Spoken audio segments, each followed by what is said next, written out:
governments are encouraging all Australians to reuse and recycle, making it more expensive to dump rubbish at landfill sites. Waste from construction and demolition makes up 1/3 of all rubbish sent to landfill in Australia. One company, Alex Fraser, has made a business out of turning this increasingly costly trash into treasure. What you gonna do with all that junk inside your trunk? Alex Fraser's turnover isn't particularly high. We're less than $100 million a year, and we do an awful lot of work for that. It's very much because we don't have a raw material cost as such, and in some instances we actually get paid to take the raw material. The whole company focus is around processing and the development and creating of new materials or the finished products from the manufacturing process. Alex Fraser started in 1879 as a metal broker.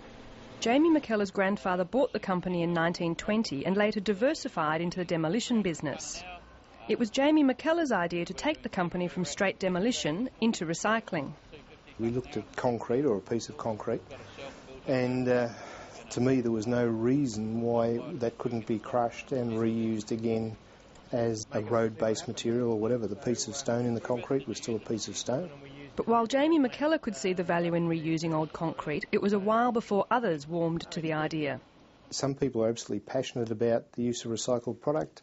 Others are very hesitant with using a recycled product because even today there's still a stigma that a recycled product isn't necessarily as good as a new or virgin product. It really takes somebody who is probably fairly brave to be saying, no, we'll give this a go, that this material is suitable for use. There were certainly a couple of major projects in the early 90s that put concrete recycling in Australia on the map. The Vic Road specifications in 1992 enabled the material to be used in roads. The first major project was the Western Ring Road. We supplied Thiess on the first section of that ring road with 230,000 tonnes of base course material, and then a couple of other sections of the ring road and the Grand Prix track. We've now put close to 23 million tonnes of recycled materials back into roads and car parks and footpaths. Some really major projects, some small projects, but there's a huge volume of material now that's out there performing extremely well. What you gonna do with all that junk inside your trunk? Governments have recognised the need for sustainable use of materials. Landfill levies are an important tool, we believe, in assisting material to be diverted from landfill, but it's only a part of what needs to happen.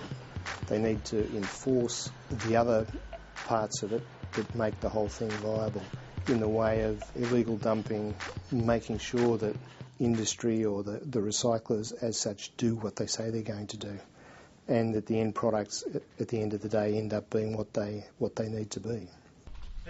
Today, the fourth generation of McKellar's is now working at Alex Fraser. The company operates 6 recycling sites across Melbourne and Brisbane, still deals in scrap metal, and recently opened a $45 million plant. We've clearly set the benchmark for this industry in Australia, and those plants and our sites are equivalent to anything operating anywhere in the world. And it's really interesting to be part of that, setting the direction for what happens in the world as far as recycling of concrete and construction materials go.